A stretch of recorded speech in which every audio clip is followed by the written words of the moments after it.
Hello and welcome back to the latest edition of the Omni Talk Spotlight Series, where we highlight the people, the technologies, and the companies changing the future of retail. Today we are joined by Gal Fontyn, the VP of Marketing at Syte. Gal, welcome to the show. Thank you very much for having me. Yeah, it's great to have you here. So Syte was probably one of the first, and right, correct me if I'm wrong, was one of the first podcasts we ever did. We're talking probably 2018. Yeah. Oh, wow. Yeah, a long Lihi, time ago. the founder of Syte. Yeah, it's an amazing company we've been following for a really long time. And so it's exciting to be able to catch up with you guys and find out what you've been up to. Yeah, we had Lihi Pinto Fryman on the show. She's one of the founders of Syte. And yeah, it's cool because I love it because like spotlighting a company 2 years ago, and now we're bringing them back to see how they did, to see how things are evolving, and to really talk about the continued success at the company. So Gal, why don't we start there? For those maybe that, haven't been following Omni Talk for, the past 2 years, maybe new to the program, what is Syte, and talk specifically too about your role at the company. Sure. So first of all, quick disclaimer. I mean, if you have listened or seen the podcast with Lihi, I can't compete with her. She's amazing. If you have a chance in the future to come see her talk, I heavily recommend that you do that. Now, in regards to Syte, what we do, we're a visual AI platform. And basically what we do is we power different visual experiences and the different discovery flows for different retail brands, mainly in fashion, in home decor, and in jewelries. And so tell us more about what that means, because specifically and traditionally, and this is why we were excited to have you back too, because I think this is evolving. Traditionally, that's all been around this idea of visual search. So in its most nascent form, when you guys were founded, what exactly did that mean that you were doing for those companies you just mentioned? Right. So initially, visual search was created from a need, right? It's not that the technology was necessarily there and the market was looking for like different ways to apply it. I think it more came from consumers getting more and more used to the different solutions that they have in their hands. And then what we're seeing, and again, this is happening throughout the last few years and it's gaining traction, a bigger and bigger portions of let's call it the potential shoppers of retailers are becoming those Gen Z and Gen X generations that are, some of them are digitally native, people who were, basically born with a smartphone in their hands.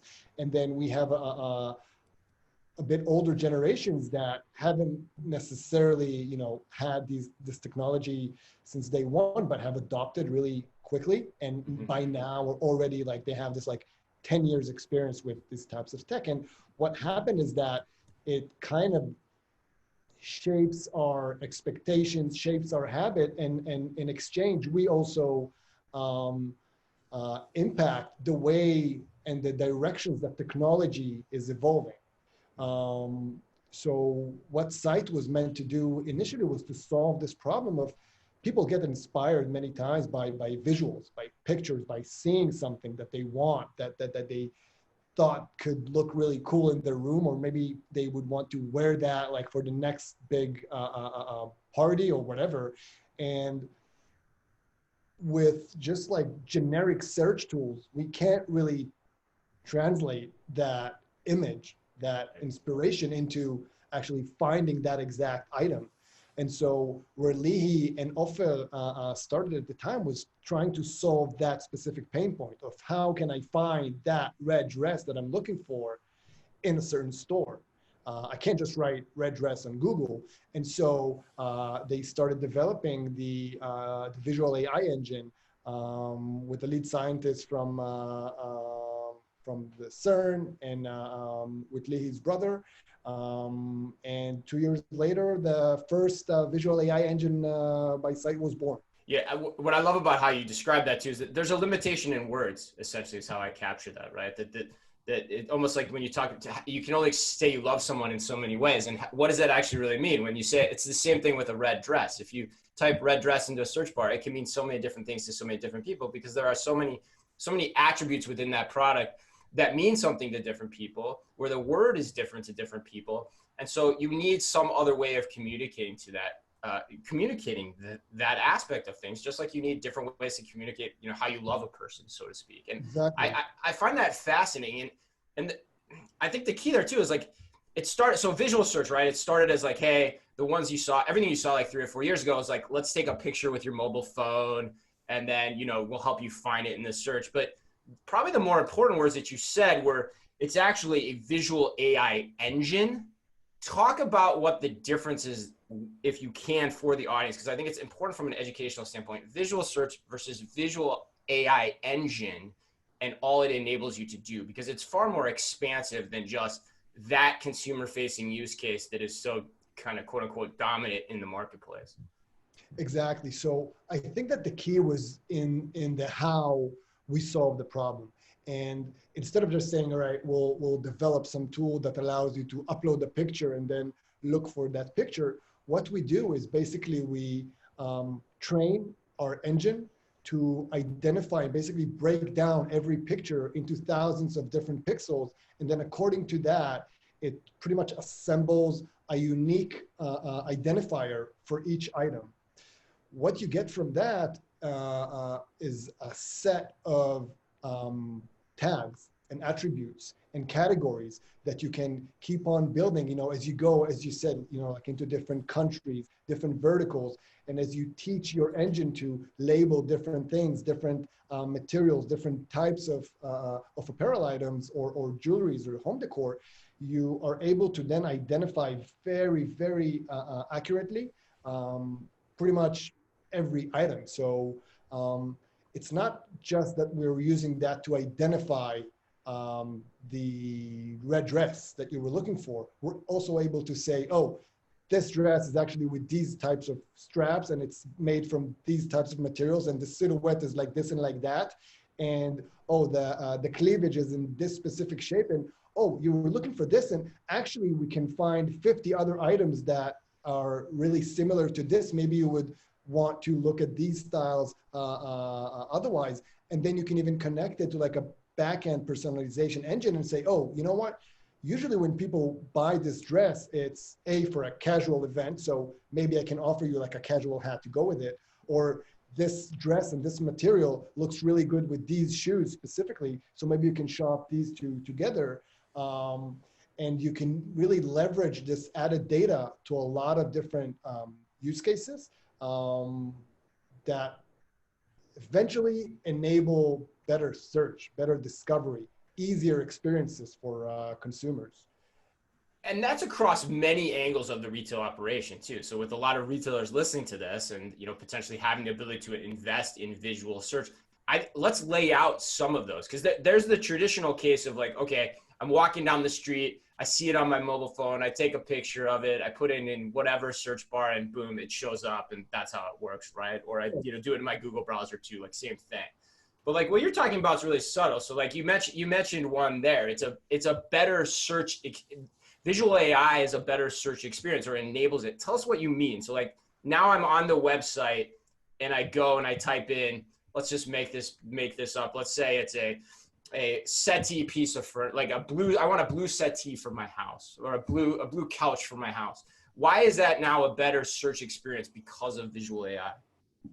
So first of all, in a lot of different search engines, you have hierarchies between terms. And so how you structure your search term really affects the results that you're going to get.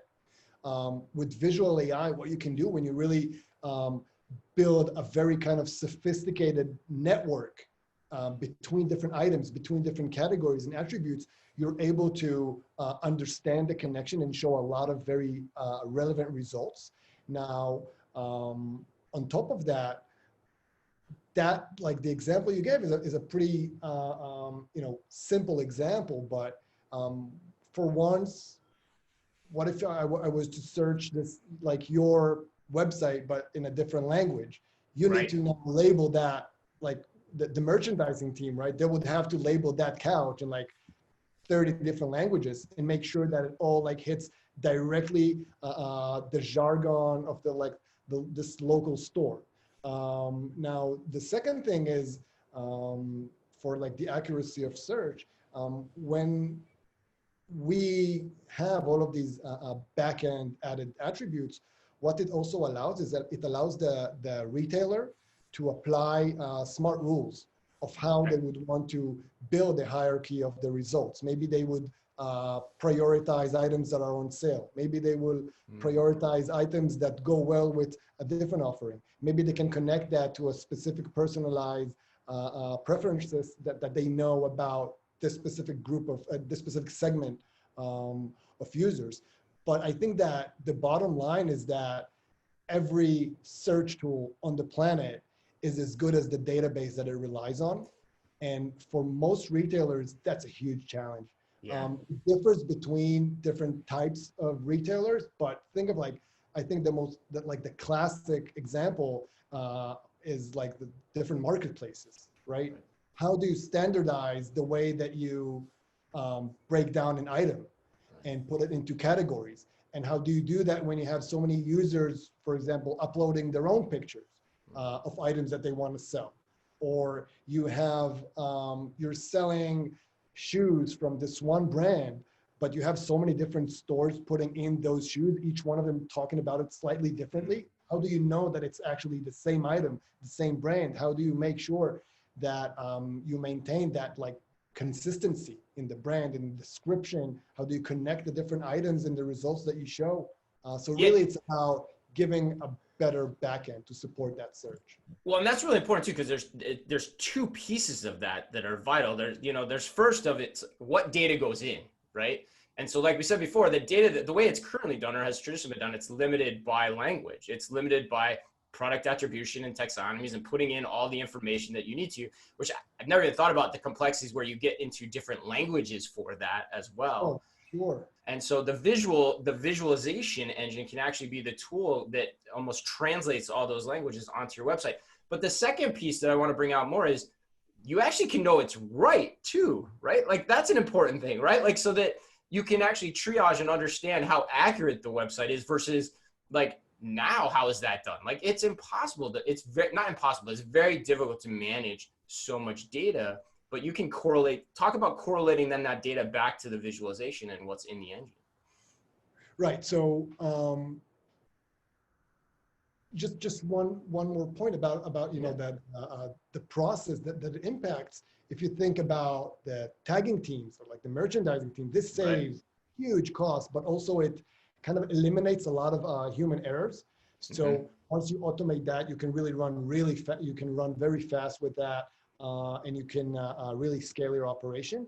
But I think that where it ties back to visual search is the ability to generate a lot of meaningful data for the retailer, where you can identify trends in real time that you wouldn't have necessarily been able to generate if you would only rely on the data that you have on your website. So you can say, oh, yeah, we see an uplift in searches for short sleeve shirts, right? Because it's July.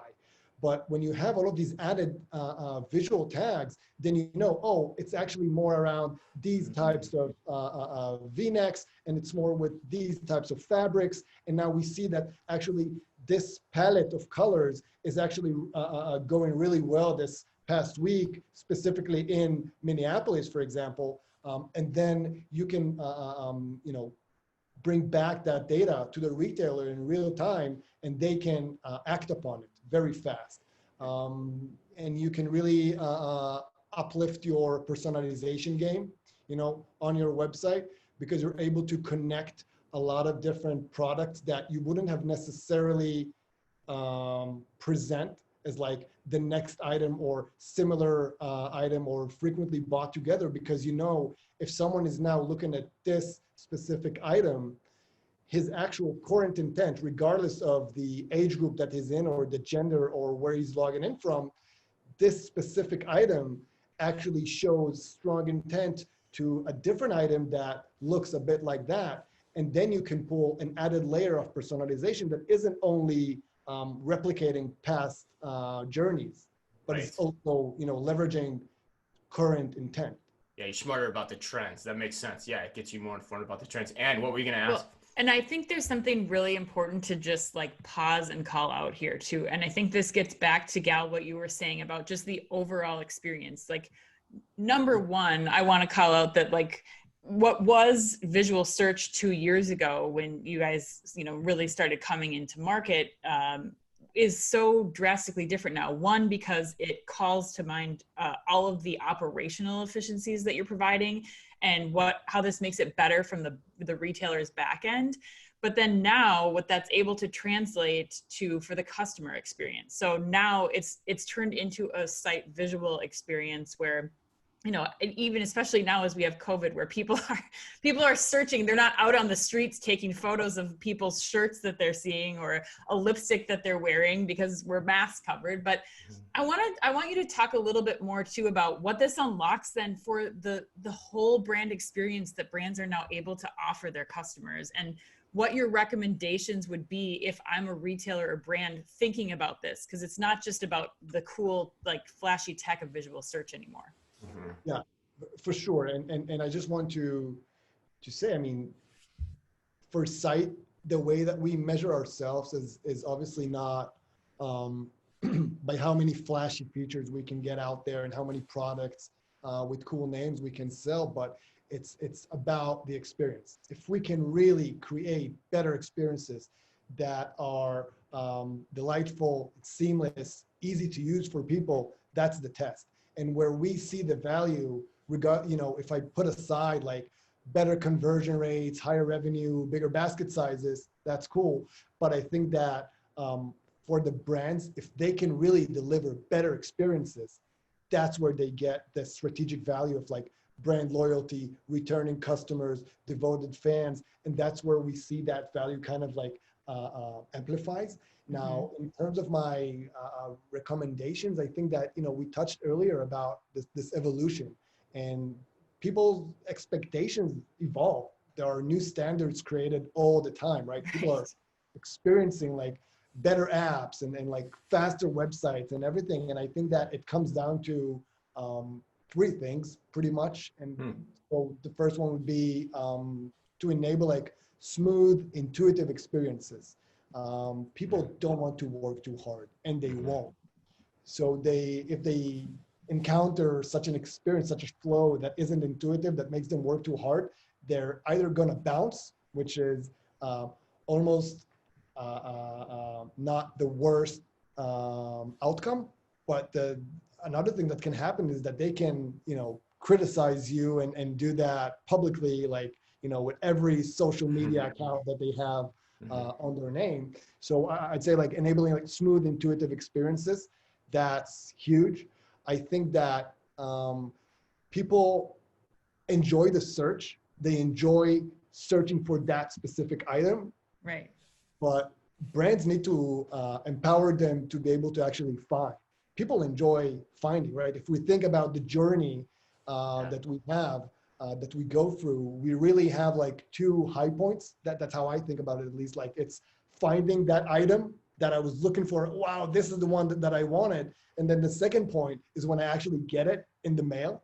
And it's like the first time that I get to try it on or put it in the room or whatever. Like, those are the two high points. And I think that brands need to enable that direct search. If it's impossible for users to find the exact item that they came to your website initially to find, then you're missing out on that intent, and it doesn't really last that long. And then the last thing is, of course, one size doesn't fit all.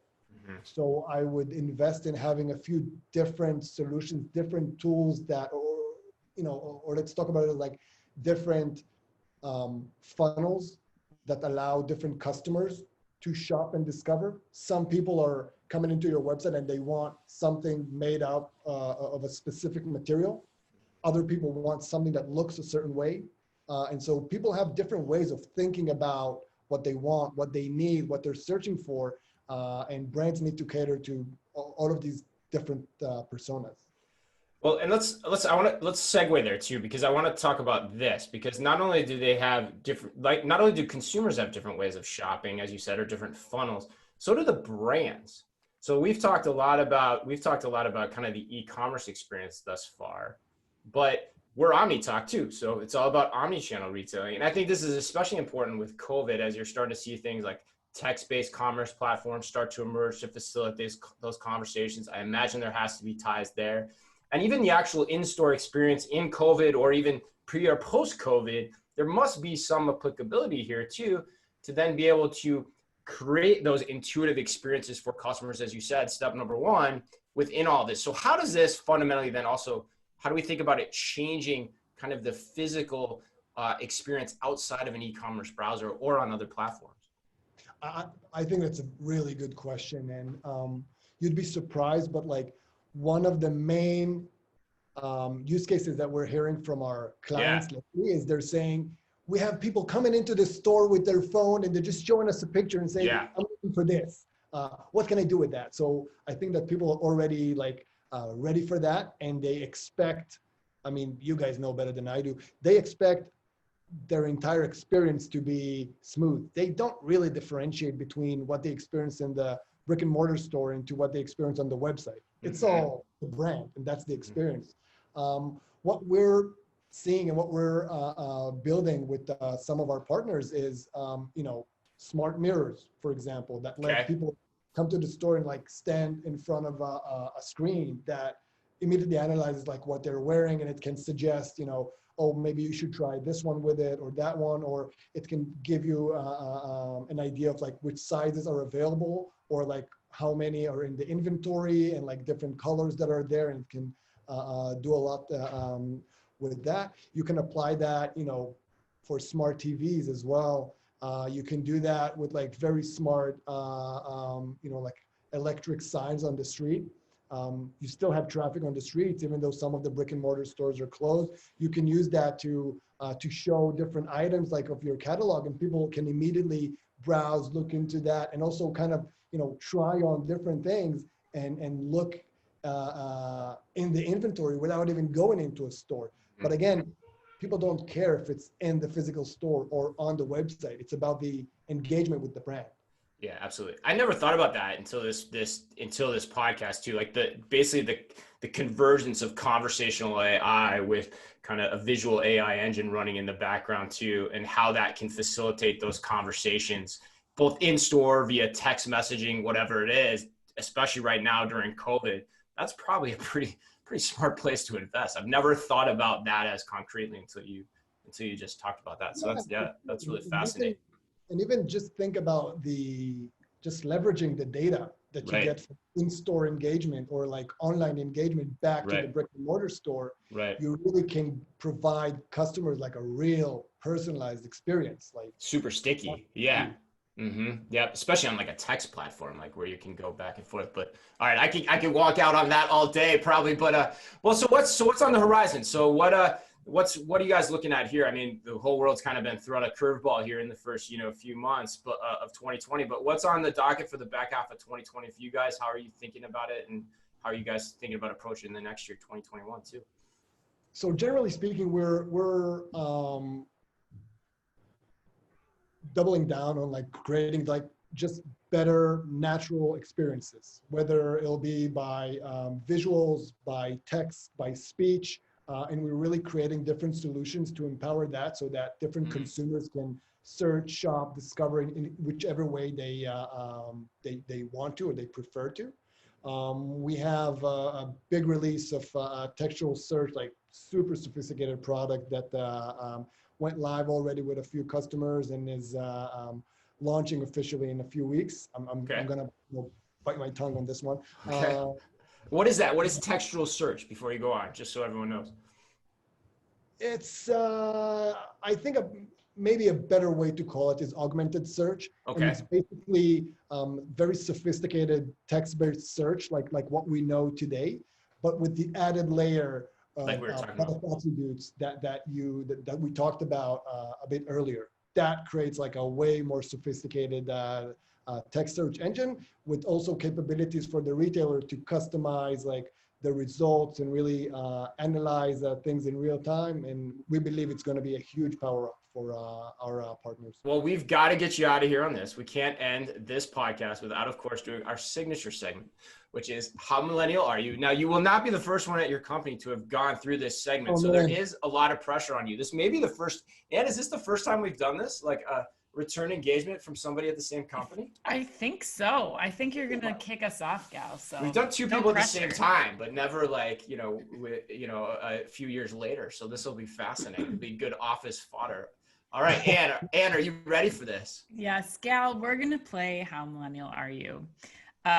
Let's start with question number 1. So traditionally, when you are going to, let's say, the grocery store, you're going to check out, are you paying with cash, a credit card, or mobile payment?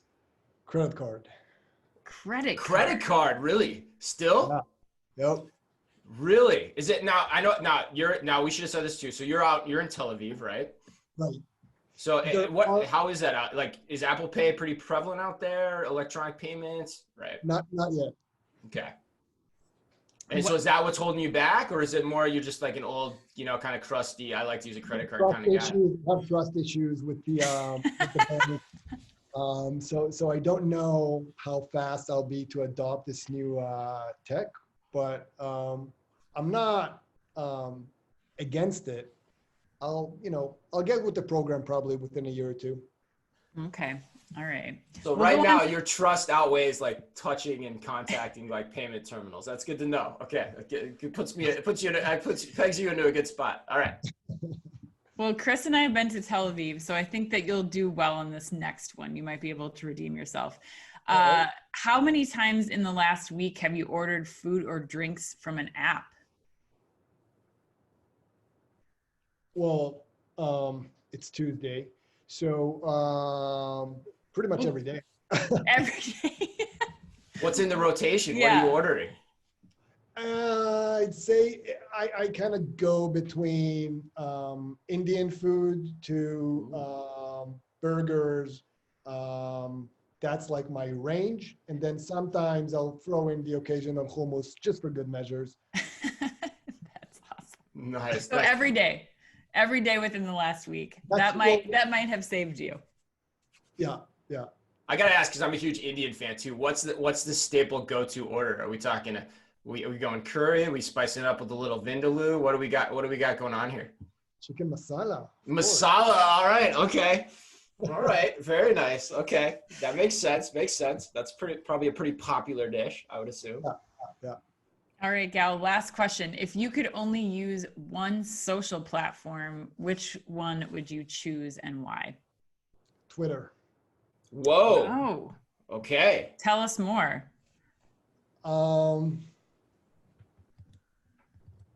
I feel like everything else is a bit too noisy for me. And I'm also a person that's like very wary of my privacy and all of that. I'm not huge on social media. So personally, I use Twitter a lot. I like it, easy to consume, different things. And my second choice would have been LinkedIn, though it's like more, professionally connected. Yep. But Facebook, Instagram, like I'm not there. It's too saturated for me. Interesting. Those are the two we probably hear the most often. Instagram would be the other one too. So you said something though that I want to ask you more about, because I've been hearing it more lately, especially with COVID. Do you feel like there's more privacy on Twitter? That's something we haven't explored in the content. That's why we do this too, because we try to find the threads. Like you mentioned there, do you feel that it's kind of more of a private experience on Twitter, or is that something I picked up incorrectly? I don't. Well, yes. You're not using your whole name and all that kind of stuff. Yeah, you can kind of have a profile that's like semi-public, and you don't really need to post everything about yourself, and you don't have necessarily your friends or people from 20 years ago still connected to you and like seeing everything that you do. Something you share with your mom doesn't suddenly become available to everyone, right? So my grandmother is on Facebook, and she used to be like my biggest fan. Everything that I used to post, she would like comment on that. This is great, and everything. And yeah, it kind of pushed me towards the direction of separating. like from Facebook, I mean. Does your grandma listen to podcasts? We might have to edit that part out, Gal. Yeah. We don't want her to. Or send this to her directly. She's an adopter. Like she picks up on everything. That's Amazing. awesome. Amazing. I admire her. That's awesome. That is so hilarious. We have never heard that. The grandmother drop was actually what was the impetus for getting off of a social media platform. That's fantastic. That's fantastic. You're gonna take a lot of hell at home for that one, but that's great to hear, man. Hey, all right, that was fun. That was fun. That's why we do this, and you learn something every time with it too. Like that angle has been very much more prevalent. It seems like, especially on the social media side of things here lately. Well, that was great. If people want to learn more about Syte, if they want to reach out to you, Gal, what is the absolute best way for them to do that? Because like we said, this has been a technology we've been, evangelizing for quite some time. And actually, after talking with you, it's going to only accelerate more because it has just so many more inroads with so many other complementary technologies as well. So what's the best place for people to reach out? So I think the easiest would just, to log into our website at syte.ai, so syte.ai, and you can really learn more about our products there and read really great customer stories of how different brands are leveraging Syte. And with me personally, feel free to drop me a line on LinkedIn or anything like that, and I'd love to connect. Yeah, absolutely. It's Gal Fontyn, and that's Fontyn if you want to hit him up on LinkedIn. And again, he's the VP of Marketing at Syte. Thanks to him. Thanks to everyone for listening and tuning in. And of course, as always, be careful out there.